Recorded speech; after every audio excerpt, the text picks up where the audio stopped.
In the quiet corner of a bustling diner in Cincinnati, a simple act of kindness would soon collide with cold corporate policy, setting the stage for an unexpected confrontation between power and compassion. A waitress with a heart of gold found herself facing termination for helping someone in need, not knowing that sitting just 3 booths away was a man whose life journey had taken him from Appalachian poverty to the corridors of influence. 2 worlds were about to intersect in a moment that would change both their lives forever. Comment where you're watching from today, because this story of what happened next has touched hearts across America. The warm glow of pendant lights cast long shadows across the checkered floor of Rosie's Diner, a beloved local establishment that had served the Cincinnati community for over 30 years. Rain pelted against the windows, turning the outside world into a blur of headlights and umbrella silhouettes. It was just after the dinner rush on a Tuesday evening, that transitional time when the chaos of meal service gives way to a more relaxed rhythm. Among the scattered patrons sat J.D. Vance, dressed in a simple navy blue suit with no tie, his demeanor unassuming despite his rise to prominence. He had chosen a corner booth where he could enjoy his coffee and apple pie in relative anonymity while reviewing some paperwork. Vance hadn't planned to stop at Rosie's, but the sudden downpour had driven him inside, a serendipitous detour from his scheduled appearances in his home state. Sarah Miller had been working the evening shift at Rosie's for nearly 5 years. At 32, with 2 kids at home and a mother battling cancer, she carried the weight of responsibility on her shoulders with grace that belied her exhaustion. The regulars knew her for her warm smile and attentive service, always remembering their usual orders and asking about their families. What they didn't see were the extra hours she picked up to make ends meet, or how she sometimes slipped leftover food into boxes for families she knew were struggling. As Vance sipped his coffee, his attention was drawn to the front entrance where the bell chimed, announcing a new arrival. An elderly man stood in the doorway, soaked to the bone, his weathered face framed by a gray beard that hadn't seen grooming in weeks. His clothes hung heavy with rainwater, and in his eyes was the distinctive hollowness of someone who had known hunger too intimately. The manager, Frank Thompson, immediately stepped forward from behind the counter. Frank was a man of rigid rules and clean-cut appearance, his pressed shirt and perfectly combed hair reflecting his philosophy of order and protocol. "Sir," he said, his voice carrying across the now quieted diner, "I'm afraid you'll have to leave. We don't allow solicitation on these premises." The elderly man didn't argue, but simply nodded with the resigned dignity of someone accustomed to rejection. As he turned to leave, Sarah approached, carrying a tray of food to a nearby table. She paused, glancing between the retreating figure and the plate of untouched meatloaf and mashed potatoes she was about to deliver to a customer who had just informed her they couldn't eat it due to an unexpected dietary restriction. "Wait," Sarah called out, making a decision in that split second that spoke volumes about her character. "Sir, please, take this." She hurried to wrap the untouched meal in a to-go container and added a cup of hot coffee. "It's going to waste otherwise," she explained, though everyone present understood it was more than that. Frank's face hardened as he watched the exchange. "Sarah," he said, his tone clipped, "my office, now." His eyes darted nervously around the diner, checking if any of the regular customers seemed disturbed by the homeless man's presence, even as Sarah ushered him back toward the door with the packaged food. Vance observed the scene without comment, his focus intensifying as he recognized the brewing conflict between compassion and policy. He had witnessed similar moments throughout his life, those pivotal instances where the strict adherence to rules collided with basic human decency. Having come from modest beginnings himself, Vance understood on a fundamental level the importance of small kindnesses in a world often indifferent to suffering. In Frank's small office at the back of the diner, the conversation quickly escalated. The thin walls did little to muffle the manager's reprimand, his words sharp and uncompromising. "This is the 3rd time this month, Sarah. We've talked about this. Company policy clearly states that we cannot give away food, even leftovers. It creates liability issues." Sarah's response was soft, but steady. "It was already paid for, Frank. The customer couldn't eat it. Would you rather I threw it in the trash while someone goes hungry right outside our door?" "What I'd rather," Frank countered, his voice rising, "is for my employees to follow the rules. This isn't a charity. If we start feeding every homeless person who walks in, we'll have a line around the block. This is a business, not a soup kitchen. Several booths away, Vance subtly shifted in his seat to better hear the confrontation. The other diners exchanged uncomfortable glances, the atmosphere in the restaurant growing tense as the argument continued. A young couple near the window whispered to each other, the woman's expression troubled as she looked toward the office. "I can't keep overlooking this, Sarah." Frank's voice penetrated through the door. "I've given you warnings. I've explained the policy. I can't make exceptions, not even for our best waitress. I'm going to have to let you go." The words fell like stones in the quiet diner. A few gasps escaped from customers who had pieced together what was happening. Sarah emerged from the office, her face flushed but composed, dignity intact, even as she removed her apron with trembling hands. She placed it on the counter, avoiding eye contact with the other waitstaff who stood frozen in shock. Frank followed behind her, already reaching for the phone to call in a replacement for the remainder of the shift. His expression was a mixture of frustration and regret, the face of a man who believed he was simply doing his job, enforcing necessary boundaries in a world where rules existed for good reasons. As Sarah collected her purse from beneath the counter, Vance closed his folder and stood up.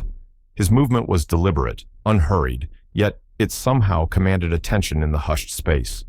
He approached the counter where Frank now stood, his presence causing the manager to look up with the practiced smile reserved for customers. "Excuse me," Vance said, his voice measured and calm. "I couldn't help but overhear what just happened." His gaze moved between Frank and Sarah, assessing the situation with the careful consideration of someone accustomed to weighing complex issues. "May I have a word with you, sir?" Frank's smile faltered slightly, recognition dawning in his eyes as he realized who was addressing him. "Of course," he replied, straightening his posture, "though I assure you, company policy is very clear on these matters." "I understand the importance of policy," Vance responded, his tone respectful yet firm. "But I'd like to discuss this further if you don't mind. Perhaps in your office?" The other patrons watched as Frank led Vance to the back, curiosity and anticipation filling the diner. Sarah stood by the door, her coat half on, uncertainty written across her features.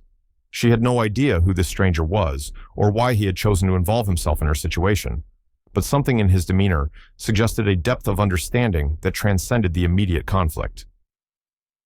The rain continued its steady rhythm against the windows, the sound filling the silence left in the wake of confrontation. Outside, the elderly man sat under the awning of a neighboring building, savoring each bite of the meal that had cost Sarah her job. Inside, a conversation was about to take place that would challenge assumptions, bridge divides, and remind everyone present of the profound power of compassion in action. Few in the diner that night could have predicted how this seemingly small incident would unfold, or the ripples it would create in the community. As Frank's office door closed behind Vance, the stage was set for a moment of reckoning, a chance to re-examine the balance between rules and humanity, between policy and the deeper principles that guide our choices in the face of others' suffering. What would happen next would not only determine Sarah's fate, but would reveal the true character of a man whose own journey from hardship to success had shaped his understanding of what truly matters in a society that too often prioritizes procedures over people. Frank Thompson's office was hardly larger than a storage closet, with just enough room for a small desk, 2 chairs, and filing cabinets that had seen better days. Awards for managerial excellence and framed corporate policies decorated the walls, testaments to Frank's dedication to company standards. As he closed the door behind them, the manager's confidence began to waver under Vance's steady gaze. "Mr. Vance, I appreciate your concern, but this is an internal matter," Frank began, settling into his chair with forced authority. "Sarah has repeatedly violated our policy on food distribution. I have documentation of previous warnings." He pulled a folder from his desk drawer, as if physical evidence might end the conversation before it truly began. Vance remained standing, his posture relaxed, yet commanding. "Tell me about this policy," he said, not as a challenge, but as a genuine inquiry. "I'm curious about its purpose." Frank cleared his throat, surprised by the straightforward question. "Well, it's quite standard in the restaurant industry. We can't give away food, even leftovers, because of liability concerns. If someone gets sick, we could be sued. Plus, it sets a precedent that could hurt our bottom line. Corporate is very clear on this point. I see. Vance nodded, his expression thoughtful. And how long has Sarah worked here? 5 years, Frank replied, pride briefly crossing his face before he remembered the situation. She's been an excellent employee otherwise. Customers love her, always on time, rarely calls out sick. But rules are rules, Mr. Vance. Without them, there's chaos. Vance finally took a seat, leaning forward slightly. I grew up in Middletown, not far from here, he said, his voice taking on a more personal tone. My grandmother raised me in circumstances that were often difficult.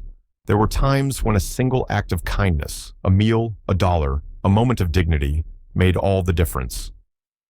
The office seemed to shrink as Vance continued, his words carrying the weight of lived experience. I learned that systems without compassion may function efficiently, but they rarely serve the deeper needs of a community. The elderly man Sarah helped. Did you happen to notice his hands?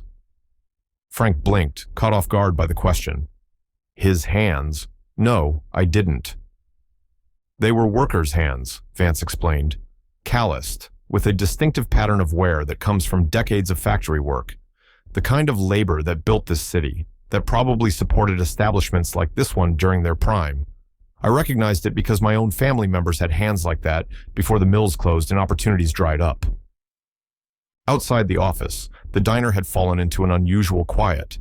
Sarah stood by the door, caught between leaving and staying, while the other waitstaff moved through their duties with mechanical precision, ears attuned to any sound from the manager's office.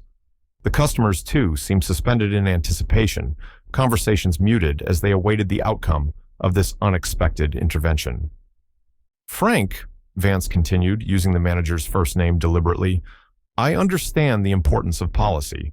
In my work, I deal with regulations and guidelines every day, but I also understand that policies are tools meant to serve people, not the other way around. Frank shifted uncomfortably in his seat. Mr. Vance, with all due respect, if I make an exception for Sarah, what stops every employee from breaking rules they personally disagree with? Where does it end? That's a fair question, Vance acknowledged. Let me ask you something in return. What is the true purpose of this diner? Beyond profit margins and corporate standards, what role does Rosie's play in this community? The question hung in the air between them. Frank opened his mouth to respond with the company mission statement, but stopped himself, recognizing its inadequacy in the face of Vance's earnest inquiry.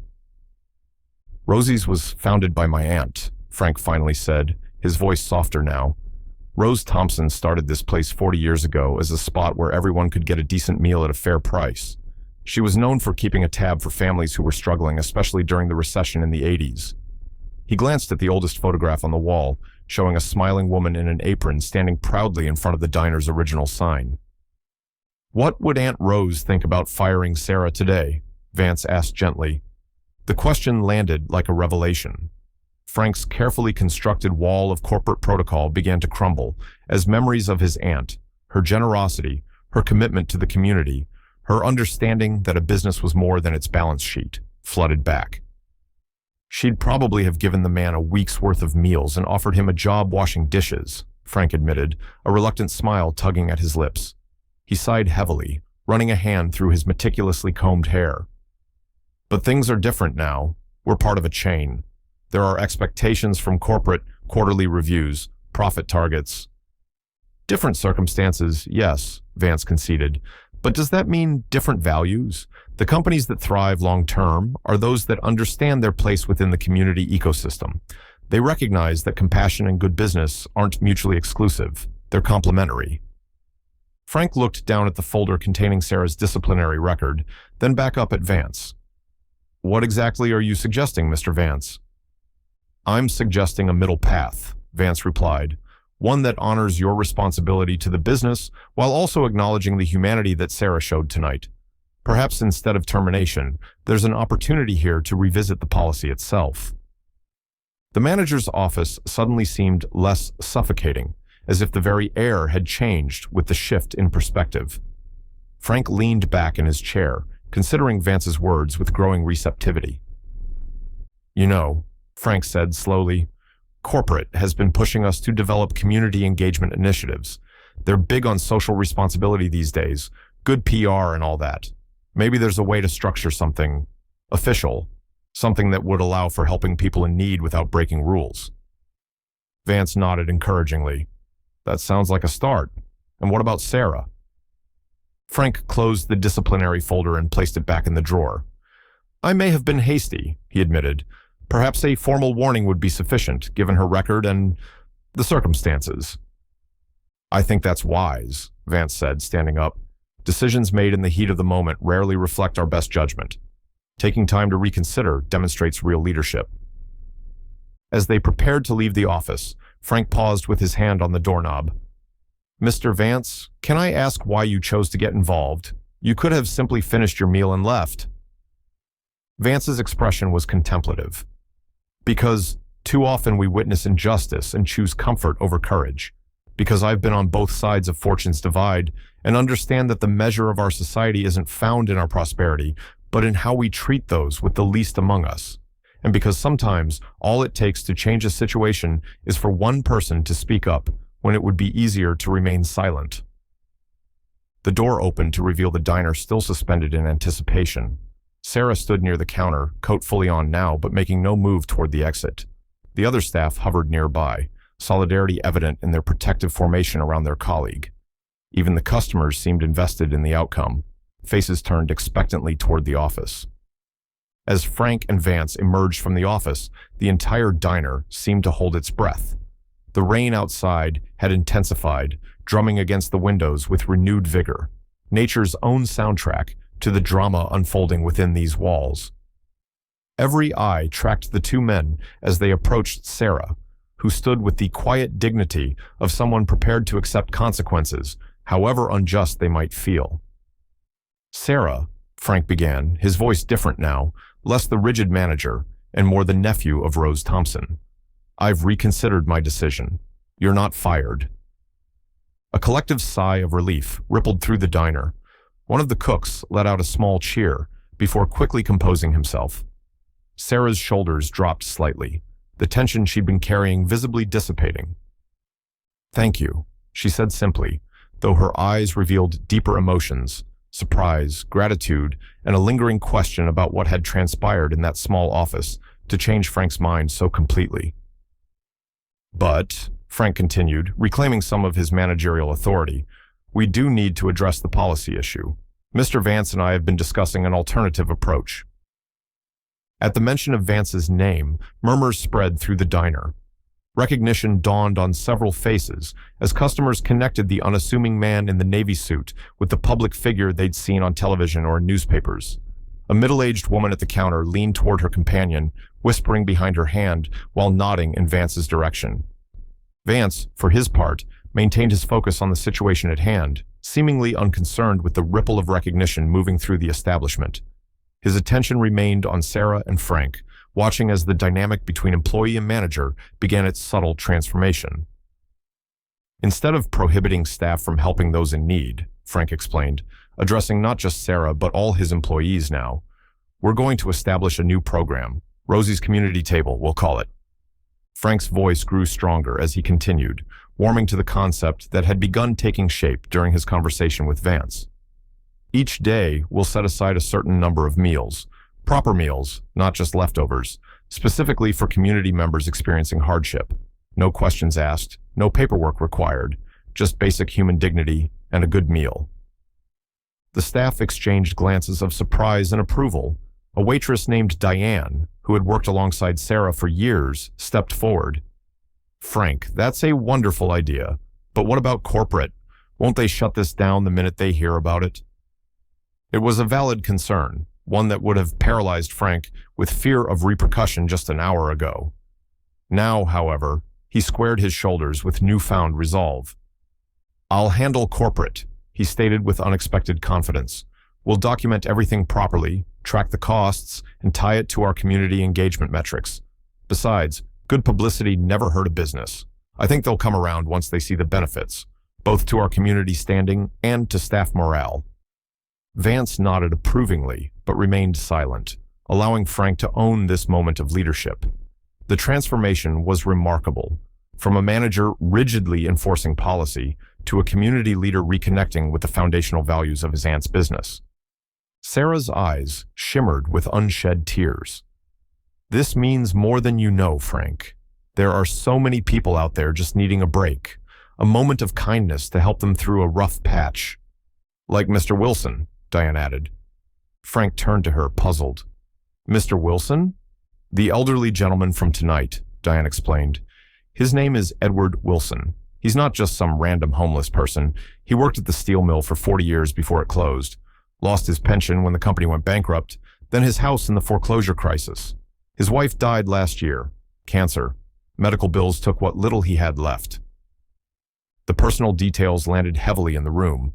No longer was the man at the center of this conflict an abstract concept or a policy violation. He had a name, a history, a story that intersected with the broader economic struggles that had shaped their community. Vance's expression revealed no surprise at this revelation, only a knowing sadness, as if he had read the man's circumstances in the weathered lines of his face and the dignified way he had accepted Sarah's kindness. "Where is Mr. Wilson now?" Vance asked, glancing toward the entrance where the man had last been seen. "Probably at the bus shelter down the block," Sarah replied. "He stays there when it rains.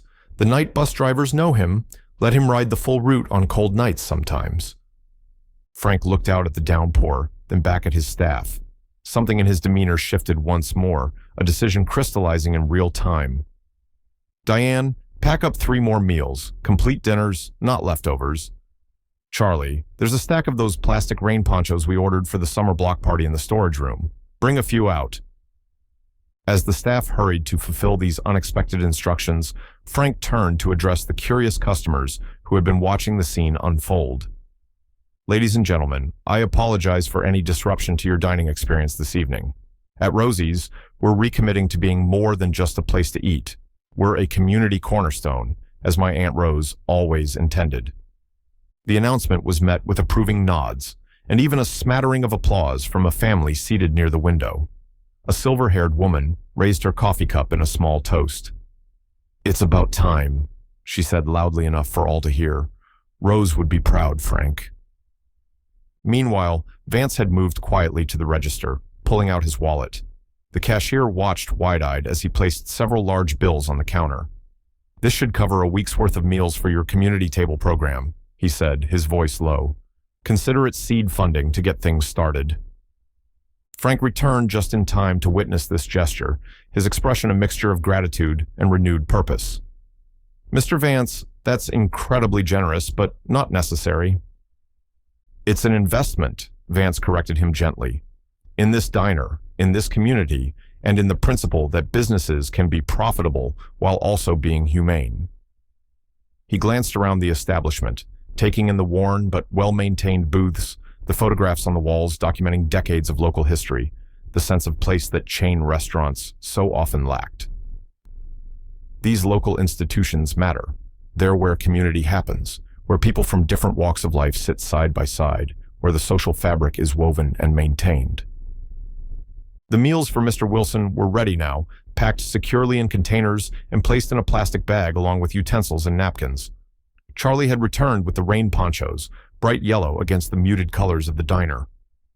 "I'd like to come along," Vance said as Sarah prepared to brave the rain on her mission of mercy. "If that's all right." Sarah nodded, somewhat surprised but understanding intuitively that for Vance, this wasn't about publicity or making a statement. It was about completing the circle, about connecting directly with the individual whose dignity had catalyzed this entire chain of events. Frank stepped forward.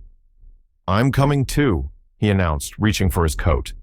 The declaration surprised even him, but felt right, necessary even.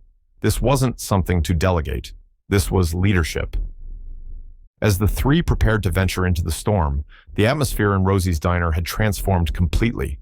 What had begun as a moment of conflict had evolved into something else entirely, a rediscovery of purpose, a recommitment to values larger than profit margins and policy manuals. Behind them, the staff and customers watched through rain-streaked windows as they stepped out into the night, 3 figures moving with shared purpose toward the bus shelter where Edward Wilson waited, unaware that his life was about to change in ways he couldn't yet imagine.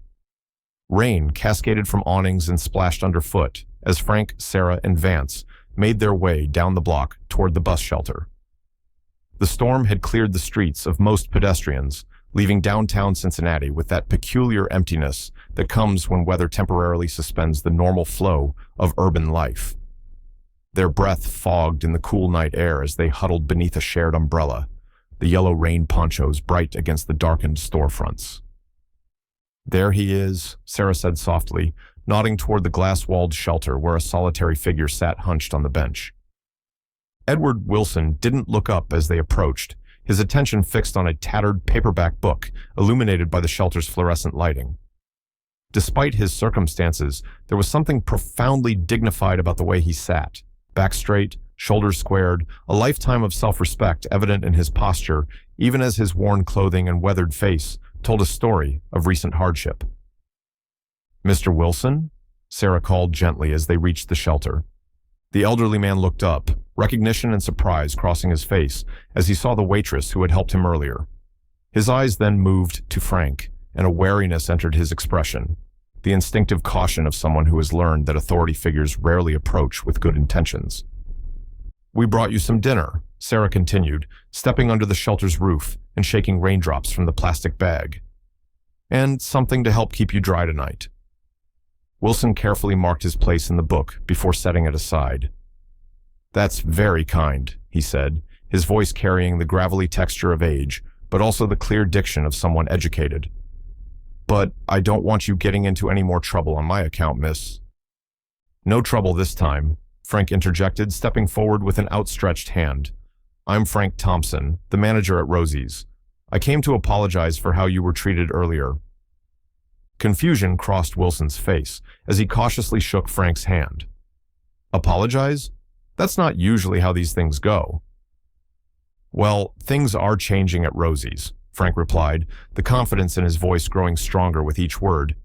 "We're starting a new program, Rosie's Community Table. Anyone who needs a meal gets one, no questions asked. It's about treating people with dignity." Wilson's eyes narrowed slightly, decades of disappointment making him skeptical of sudden generosity. "What's the catch?" "No catch," Vance said, speaking for the first time since they'd left the diner.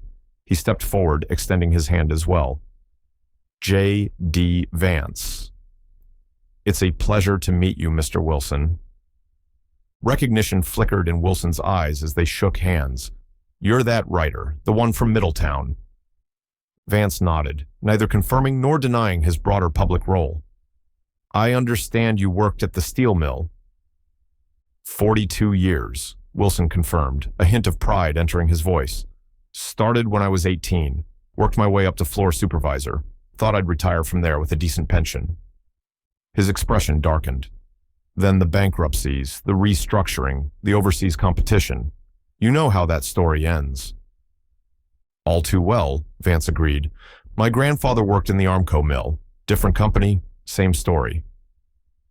The four of them stood in silence for a moment, the shared understanding of industrial decline and its human cost hanging in the air between them. The rain drummed on the shelter roof, a steady percussion accompanying this unexpected meeting. Sarah broke the silence, opening the plastic bag. "The food's getting cold. There's meatloaf, mashed potatoes, green beans, and apple pie, and coffee in this thermos." Wilson accepted the containers with careful hands. "Thank you, truly." He looked at Frank. "Your waitress here, she's good people, worth keeping around." "I know that now," Frank acknowledged, the humility in his voice genuine. "It took someone reminding me what Rosie's is really about." As Wilson arranged his meal on the bench beside him, Vance reached into his coat pocket and withdrew a business card. "Mr. Wilson, I have some connections with the Veteran Services Office. Were you in the service by chance?" Wilson straightened slightly. "Army, 2 tours in Vietnam, 101st Airborne." Vance nodded, as if a piece of a puzzle had fallen into place. "There are benefits you're entitled to, resources that might help with housing, healthcare. The system doesn't always make it easy to access them, but I know people who can cut through the red tape." He placed the card carefully next to Wilson's meal. "That's my direct number. Call tomorrow and we'll get things started. No promises about how quickly the wheels will turn, but we'll get them turning." Wilson stared at the card for a long moment before looking up, his eyes revealing a complex mixture of emotions: pride, hesitation, and the faintest flicker of hope. "I don't take handouts." "This isn't charity, Mr. Wilson," Vance replied firmly. "These are benefits you earned through your service, just like you earned your pension, which was taken from you through no fault of your own. This is about restoring what should have been yours all along." A bus approached, its headlights cutting through the rain-blurred darkness, momentarily illuminating all four figures in the shelter with stark clarity. Wilson nodded slowly, picking up the card and tucking it carefully into his jacket pocket. "I'll call," he said simply. As the bus hissed to a stop, Frank stepped forward once more. "Mr. Wilson, until things get sorted out, there's a meal waiting for you at Rosie's. Breakfast, lunch, or dinner, whenever you want it. And not just for you, for anyone who needs it." The bus doors opened with a pneumatic sigh. The driver nodded to Wilson with the familiarity of routine. "Evening, Ed. Riding tonight?" "Just to the overnight shelter, Jim," Wilson replied, gathering his few possessions and the meal. He paused before boarding, turning back to the unlikely trio who had sought him out. "You know, in all the years since things went bad, this is the first time I felt like a human being again. Not just a problem to be solved or ignored. That matters more than the food." With those words, he climbed aboard, the doors closing behind him. They watched as the bus pulled away, carrying Edward Wilson toward temporary shelter for the night, but perhaps also toward something more lasting, a restoration of dignity and possibility that had been absent for too long. Back at Rosie's, word had already spread. By the time Frank, Sarah, and Vance returned, customers were leaving extra cash on their bills, explicitly designated for the community table program. The cook had placed a collection jar by the register, already containing a respectable number of bills. Diane was answering questions from curious patrons about how they could help, her order pad now containing names and contact information alongside food orders. "Look at this," Frank marveled as they stepped inside, shedding their wet ponchos. "It's been less than an hour." "People want to help," Sarah observed. "Sometimes they just need permission, a structure that makes it easy to do the right thing." Vance watched the scene with quiet satisfaction. What had begun as a simple meal in a Cincinnati diner had catalyzed something remarkable, not through grand gestures or elaborate programs, but through the basic human alchemy that occurs when compassion meets opportunity and understanding transcends rigid rules. As he prepared to leave, saying his goodbyes to the staff and declining their effusive thanks, Vance paused at the door for one final look. Frank was behind the counter, sketching out plans for the community table on the back of an order form, his earlier corporate rigidity replaced by energetic purpose. Sarah moved between tables with her warm smile restored, the shadow of fear for her livelihood now lifted. Throughout the diner, conversations buzzed with ideas for supporting the initiative, neighbors connecting over shared concern for their community.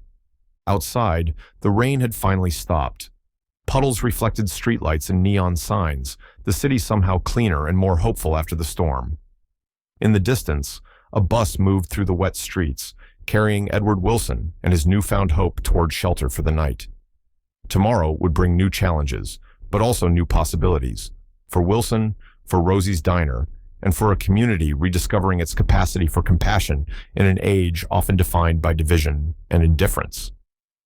Sometimes, the most significant changes begin with the smallest acts of courage. A waitress offering food to a hungry stranger, a bystander choosing involvement over indifference, a manager finding the will to see beyond policy to the deeper purpose of his business. In these seemingly minor moments of human connection, the true measure of a society can be found, not in its wealth or power, but in how it treats those most in need of kindness and understanding.